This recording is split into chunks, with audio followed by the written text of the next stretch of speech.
conversations with our queens from across the world. They are entertaining, educating with tons of passion. Welcome to the show, Queens Forever.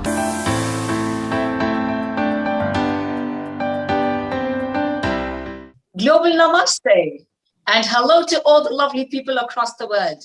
As they always say, the girl who wears the crown wins hearts all across the world, simply for the wondrous opportunity that she gets to showcase her talent. We are here to meet yet another queen. You're here with us, watching us on Indus TV. Our humble thanks to V International and our main sponsor, it is the beautiful Story World. So if you like narrating stories or if you would love to watch a story with all your loved ones, then River Comics app is the way. Thank you to River Comics for your faith in the show, Queens Forever. So let us truly invite the mesmerizing Miss Universe Malaysia first runner-up, Miss Tourism World Malaysia, UK Top Model of Color, Top 20, Miss International Kebaya, Miss Global Malaysia, who represented Malaysia at Miss Global at Los Angeles, only to win the subtitle of Miss Enterprise. This is all about that one beautiful queen. May we please welcome the gorgeous Christina Chelliah. A wholehearty welcome to you, Christina. Hi, Simran. Hello, our lovely queen is here. Oh my God, you're looking so pretty. The lovely lady in red. Christina, you won absolutely hearts all across the world. So tell me, when was the first time you decided you wanted to participate in a beauty pageant? Well, actually, my first pageant was in 2001, a long time ago when I was 18. I think I'd always had an interest in the modeling and pageant industry. And, I think it started probably when I was about 14. And I had a few people come and tell me, it's like, hey, you should try modeling. Do you want to be a model? Or even, are you a model? And I always was like, really? Like, could I do that? And, I come from a part of the world where I think, you guys are from India. I'm ethnically Indian, but I'm from Malaysia. So, Southeast Asian countries, we're a little bit more where it's like, if you want to go into doing something like this, you also need to make sure that you're doing something else, right? You can't just, just go into pageantry. So I always kind of never really thought so much about it. I wanted to finish high school and then kind of see what happened. And so the opportunity came for me to take part in my very first pageant, which was a state level pageant. And that's how I started. So that was my very first time. I had not had any training or grooming or anything like that. And I got into the top 5, my very first state level pageant. And that kind of propelled me into going into like a national level pageant. Christina, we love the crown of yours. I'm going to really make you feel nostalgic. Tell us about the crowning moment. Tell us what was it all about. Sure. So my journey has been a bit unorthodox. Like I mentioned, I was first runner up for Miss Universe Malaysia, and at that time, it was during that time back home in my country. The pageant industry, there weren't many Indian girls that competed, or even many Indian girls that made it to the final. So when I competed in Miss Universe for Malaysia for that year, I was actually the only Indian that made it to the finals. So out of like all the, I think 16 finalists, I was the only Indian. So getting to be first runner-up for Miss Universe at that point was already like a very big achievement. And I had a lot of people come and say like, you should have won and things like that. But I was happy because I knew that as first runner-up for Miss Universe, I think the same thing happens with Femina Miss India, I think back in the day, where the winner goes to Miss Universe and then the first runner-up goes to Miss World, right? But in my case, I didn't know where they were going to send me, but I knew that I was still going to get my own Miss Malaysia title and I was going to be sent to an international pageant. So that was a big moment. I was very happy with that. A few months later, they told me that I was going to be sent to Miss Tourism World to represent Malaysia, right? So I have another title for Miss Tourism World Malaysia, although I didn't have a crowning moment for that, but that is also a title. And then years later, I competed in Miss Global once I moved to the States, and I represented Malaysia for that as well. Wow, that's been pretty interesting. Yes. And how long did you take to prepare yourself? Tell us, how was your preparation, going for the pageant, and how long do you think, one needs to start the preparation before the pageant? Okay, I think I'll speak about two different experiences. So when I competed in Miss Universe Malaysia, I was 19, and I had just completed my A levels back in Malaysia, and I was about to start going to law school. So when I found out I was a finalist, I decided to kind of defer starting my first year of law school for the first few months, because I figured, you know what, like, I'm not going to be able to focus, and with everything that I have to get ready, I'm not going to be able to focus. So I probably took about 4 months off, and I kind of joined a later semester so I could get ready and try and get look for sponsors and designers for evening gowns and traditional wear, and I was trying to prepare for a talent round. My uncle was a vocal coach, so he was helping me to up my singing game. I was watching a lot of former Miss Universe and Miss World pageants just to prepare for the types of questions that they could probably throw my way. So that was kind of like my Miss Universe journey. When I took part in Miss Global, that was about 11 years after that, and I was in New York at that time, and I had just moved to the States, so I didn't have much that many resources, and I was trying to scramble to get sponsors on my own and get a team together so I could kind of represent Malaysia. And I think it took me about 6 months, and I reached out to some Malaysian designers that I worked with in the past back home, and they did custom made gowns for me for the traditional wear and also for the evening wear. And I found sponsors here to help me out with just various things like shoes and accessories, and I actually was on Radio Asia too for an interview. I think they were one of my media sponsors at that time, funnily enough. And I also had I just realized I had another sponsor that it was a fashion show organizer that was connected to a gym, and they kind of got me a personal trainer, like a personal training package. So they kind of sponsored me for that, to have a personal trainer to kind of prepare me for that. So I was meeting with a personal trainer like 2 or 3 times a week for about 2 months before I left. So it took about 4 to 6 months. Wow, this is unbelievable. I mean, so many arenas of work that really one has to think about and get into for the pageant. So thank you to all our people. And I'm also going to take this wondrous opportunity of thanking River Comics for your faith in the show, Queens Forever. After this super short commercial break, we'll see you guys again and know more about the challenges faced by Christina after this. See you guys.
Welcome back post the break, and we are here with our queen, Christina.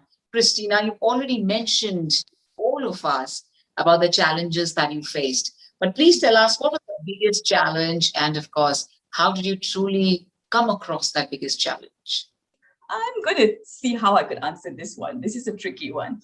But I think, as I mentioned before, at that point of time in my country, the pageant industry, was not, you didn't see too many Indians competing. So I think when I competed, I had to face, a lot of things. Like, it's like, oh, I'm surprised to see you here. And, we don't really, get many Indians, or, you should join the pageant that's Miss India, Malaysia, that's only Indian girls, and, things like that. And, I kind of always tried to do something that was different.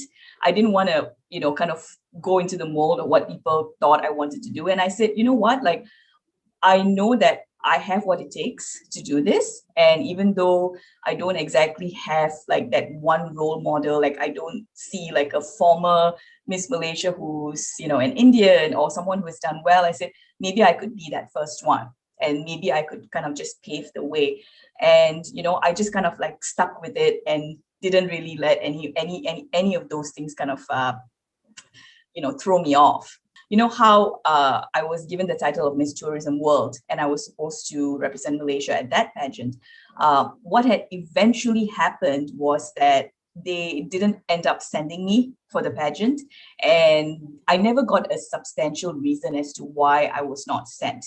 But the irony was that the girl who came in as second runner-up for Miss Malaysia Universe in my year, she was sent to an international pageant and she got to represent Malaysia. And, at that time, there were so many different thoughts running through my head because, she was Chinese and they sent her. And whereas I was the first runner-up and I was supposed to go. And, there was just questions that were never answered for me. And because I was under a contract, I couldn't really do too much about it. So I kind of had to sit out my contract. But unfortunately, because I didn't want to risk not losing my title, at the same time, I also did not get to actually eventually represent Malaysia when it was represented to me that I was going to. So that was something that was very difficult for me to deal with. But I think 11 years later, when I had moved to this country and when there was an opportunity for me to represent Malaysia at Miss Global, I jumped on that opportunity. And although I didn't have I didn't exactly have, a pageant organizer that was sponsoring me to go. Like I mentioned, I put together a team of sponsors and I did it on my own. And I think I kind of like put that little check mark on, okay, I finally got to represent Malaysia, although I'm doing it 11 years after I actually was Miss Malaysia. And I'm doing it in my own way and I'm doing it on my own terms, So I think that was just probably like the biggest challenge, because I could have just left it and just let it be a kind of like a bitter experience where I felt like I was shafted and not given what was mine. But I didn't, and I kind of took it and tried to use it in a positive way and found a way to still do find a way to get what was still due to me. Although it wasn't as big as the stage, it was still an international pageant and I still got to go and represent my country and feel like what that felt like. And I still managed to win a subsidiary title like while doing that. So yeah, that would possibly be like my biggest challenge in the pageant arena. Interesting. I don't want to really, gets into people's hearts, mind, and soul, because right from, your toenail till the top of the head, you need to be like a perfectionist at everything, including not just the aesthetic appeal, but also mentally fit as well as physically fit. Mm-hmm. So I really, what is your best part of the pageantry? What do you really enjoy the most? I think what I enjoy the most about pageantry is, and sometimes, it's also interesting when you look at other contestants or you look at other pageants, and if you follow from start to end, and if you watch someone's journey, for the most part, I think if the girls are competing with the right mindset, and I think, Simran, you're a former beauty queen yourself, and you understand this, like you kind of get to see the transformation, like when someone comes, you see, even if in their face, you can kind of see like this person is a bit green, right? And they don't really know too much or they're not very experienced. But then when they go through that whole process, even if you don't end up winning, you come out stronger, and you've just learned so much about so many things. Like, you've learned how to be gracious. You've learned how to, like, if I lose, I still have to stand and I have to smile. I still have to be nice to people. I still have to carry myself with dignity. I still have to, all of those things. You learn choreography, you learn, how to present yourself, you learn how to speak, and you get more confident, and you learn about other people too, because all kinds of you have people from all different backgrounds that come together, and it's an opportunity for you to just learn so many different things. So I think from the start to the end, you just come out stronger. You just learn so much.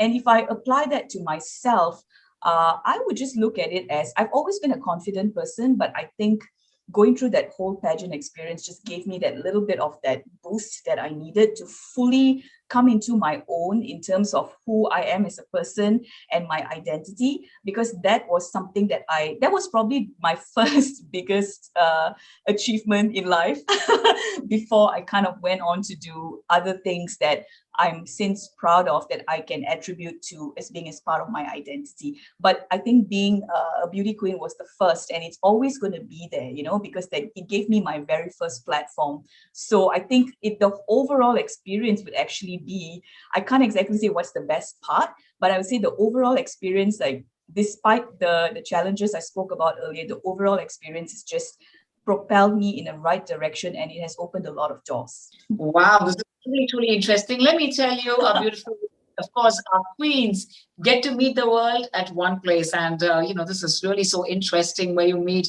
all your beauty queens from across the world. But let me tell you, here we have River Comics across the world. All you have to do is simply download the app and, of course, enjoy the story in the best way possible. Only on River Comics. We are here on Indus TV, and we truly shall welcome you right after this super short commercial break and know something really interesting from Christina. If you look forward to participate in a pageant, at the same time, know her experiences. So thank you, guys, and we'll see you soon. Ladies and gentlemen, put your hands together for We International Founder, President, Chairman, Mr. Bharat Goradia, Bollywood star.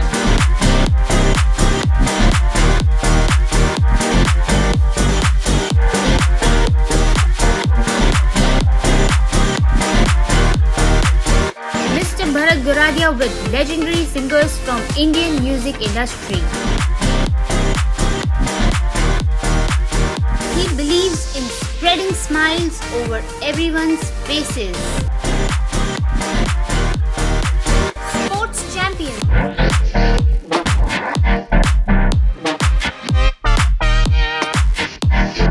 The Dada Saheb Phalke Award and Bharat Gaurav Pride of India Award winner Mr. Bharat Goradia has been innumerably awarded across the globe for his outstanding work in the field of promoting Indian arts and culture all over the world.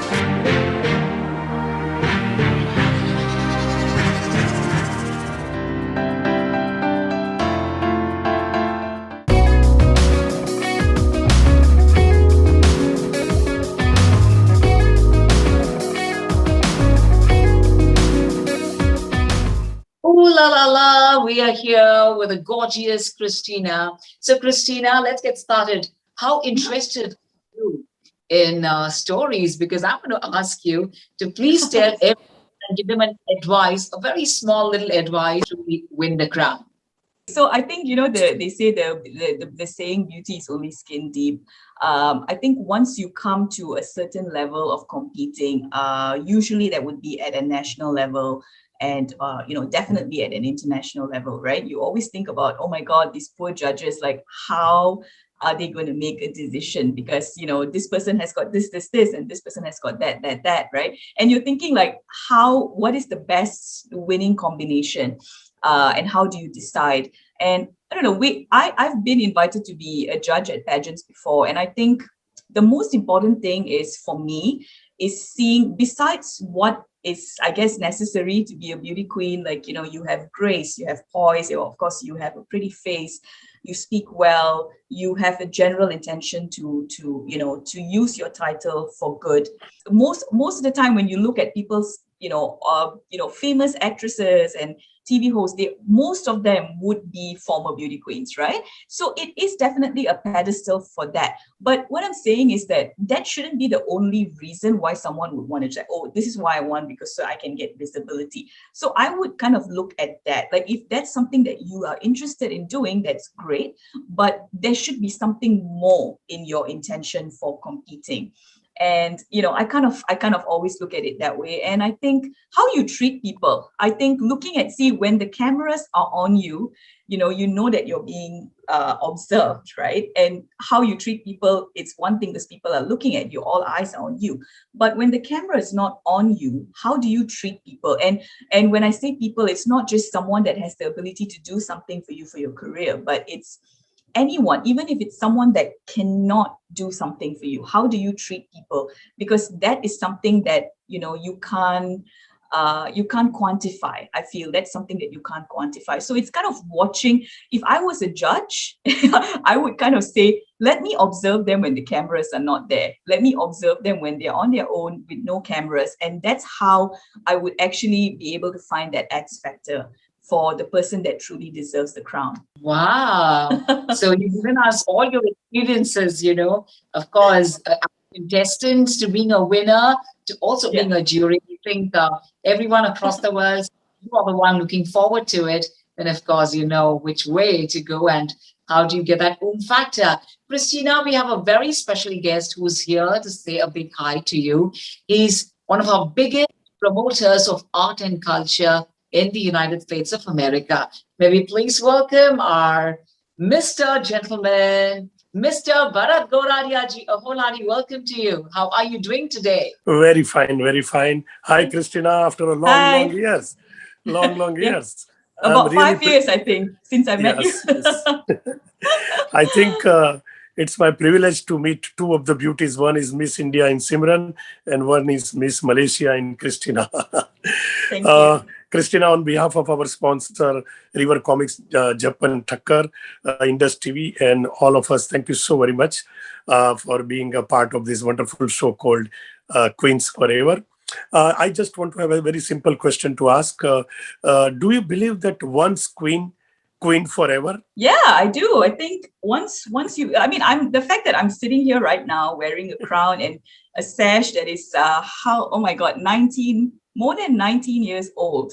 I was 19 when I was Miss Malaysia. I'm 38 now. I'm not afraid of saying my age because people don't believe that I'm 38. So, and I think you are a queen because you are. No one can ever take that away from you. You have your title, and I think over and above that, it's just like what I just said to Simran. It's who you are, and you need to carry it with pride, and you need to carry the title with pride and dignity.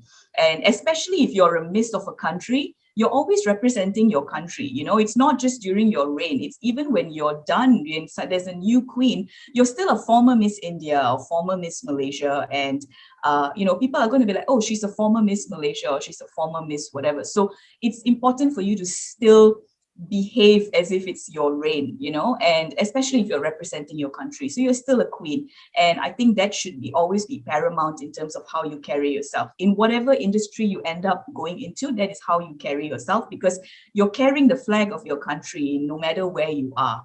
Oh, what a wonderful reply. I think you have got the knack how to convince people and what to reply.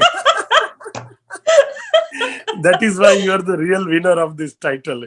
It is the answer which you give at the last question. That is most important. That gives you an edge over the other contestants. And that is what you have.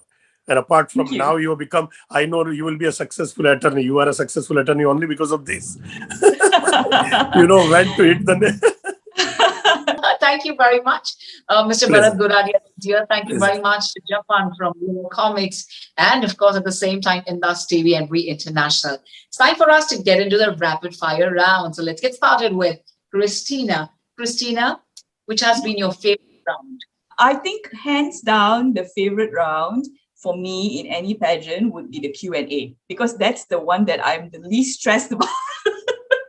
I'm the least stressed about it, because I think one of my best attributes or one of my gifts is actually speaking, and it comes very naturally to me. So I think, I'm still a little bit nervous because I don't know what question is going to come out, but I think it's a matter of just knowing how to answer honestly and answer intelligently. So that would actually, for me, always be it's not easy, but it will be the less stressful one for me. Yeah, and you are super confident. I mean, look at you and your conversation skills. Truly amazing. I want to know which beauty queens have inspired you in your life. Well, I think across the board, there's probably, different, there's been different beauty queens, that have left an impression for different reasons. I would say, like Sushmita Sen, I think she was the first Miss India that was Miss Universe, the first one. And, she was actually in my country in 1995, in the year of her reign for Miss Universe. And she attended the Miss Universe Malaysia pageant in 1995. She was there as I think as a VIP or a judge or something like that, because I know the person that won from that year, and she has pictures where she was hanging out with like Sushmita and stuff like that. From everything that I've heard about her, she's very, very inspirational, and she's carved her own path, and she, adopted children, and she didn't choose marriage. And, I think she sticks to her guns in terms of like the life path that she's chosen, and she doesn't allow anyone to tell her what her life should look like. So I would definitely speak about her. Another beauty queen that's, in more recent times that's been inspirational to me personally would be Miss Universe, I believe 2017 from South Africa, Demi Lee Thibault. She's married to Tim Thibault, and, together they're a very famous couple that's known in ministry, in Christian ministry, because he's a famous footballer and she's a former Miss Universe. And people always kind of ask them like, there's nothing in common between the two of you, and you're from South Africa and he's, you're a beauty queen and he's American and he's a footballer. What do you have in common? And I think there was once that they were on an interview, and, he said, we don't have much in common on paper when you look at it, but we have, purpose. Our purpose is in common, and that's what we're supposed to do in life.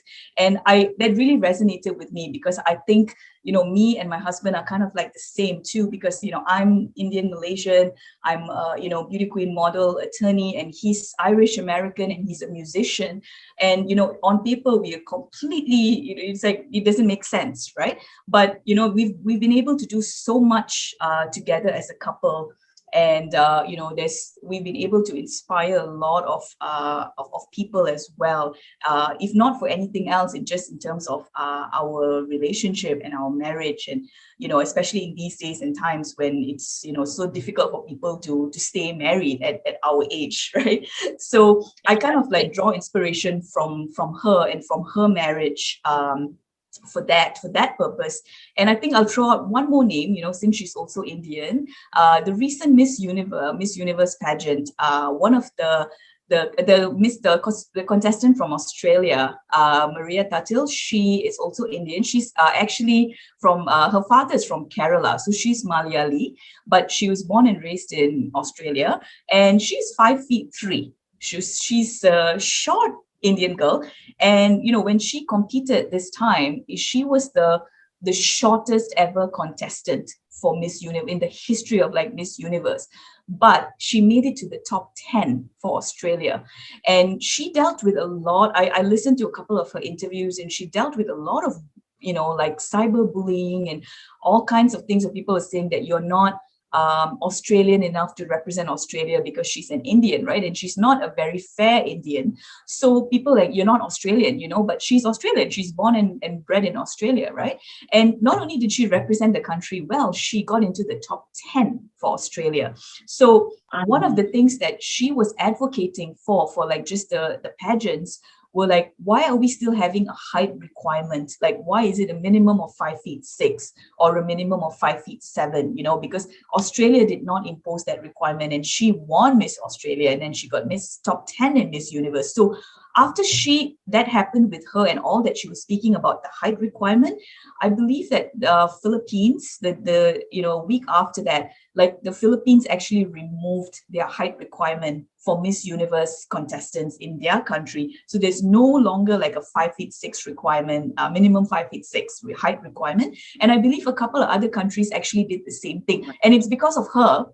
It's because of what she spoke about, and it's also because of the fact that she actually did it, And if you actually watch some of these, she actually looks like the other girls look like a giant next to her, because with the heels, right? They at least like, I don't know, maybe about a foot, almost a foot taller, not letting all kinds of hate speech and cyberbullying kind of get to her, when she's made a positive impact. And the fact that she's of Indian origin is, of course, something that makes me happy. Now, I want to know this, which is your favorite food you give up before the pageant? So maybe, 3 months down the line, you're following a particular diet. Which is your favorite food you had to give up? Well, during Miss Malaysia, not so much, because I think that at that time I was still 19, so I had a very high metabolism. So the only thing I probably didn't eat as much, like desserts maybe. But when I took part in Miss Global, I was slightly older. So the personal trainer that I spoke about made sure that I actually stayed away from carbs, and I could only eat carbs like 1 day a week for like the last 4 weeks. So we're Indians, right? So we can't live without rice. So that that was difficult. And I kind of did that for about a month. I only had rice like once a week. So that would be the only thing that I did. Other than that, I didn't do anything too extreme. Your favorite color for the evening gown round? Well, the fact that you mentioned red earlier, red has always been my favorite color. But funnily enough, my evening gowns have never been red. It's always been, I think, silver. I had silver and green. Silver is another good color for an evening gown. And here we come to the last question. If you had to date a superstar, of your country, who would you like to date? What would you like to tell him? I don't know if I'm going to be able to give you an answer for this. There probably wouldn't be, I don't know. There was never one particular person from my country that I don't know, maybe I'm a bit boring when it comes to this, but there's not one particular person that I would pinpoint. So sorry to disappoint. I have another interesting question. Okay. What has been your favorite story or your all-time favorite comic? Probably, you know what? Archie. So the app River Comics, brings you all your favorite comics you always wanted to read, stories that you wanted to know, you wanted to narrate, or you wanted to enjoy with your loved ones in the best way possible. All you need to do is download the app River Comics. And I'm truly, truly thankful to you. Thank you, Christina, for being here with us. You've not just inspired people on how to win the crown, but also how to balance your life. So it's been absolutely an interesting conversation on behalf of Indus TV International and River Comics, Mr. Japan. We're truly thankful to the lovely queen for being here with us. And of course, as they always say, once a queen, queen forever. Here we have with us Christina, our Miss Malaysia. And we'd like to thank you from deep within our hearts for being here with us and inspiring all those girls to follow your footsteps. Thank you, Christina, and thank you, guys. We have Bharatji, who's also going to thank you on behalf of Indus TV. Thank you so much, Simran. Thank you so much, Mr. Bharat Goradia. Thank you to the sponsors. Thank you to River Comics and also to Indus TV. Thank you so much for having me here. So thank you so much for all the work that you do in promoting arts and culture. And I'm really honored and humbled to be here. Thank you. Thank you so much.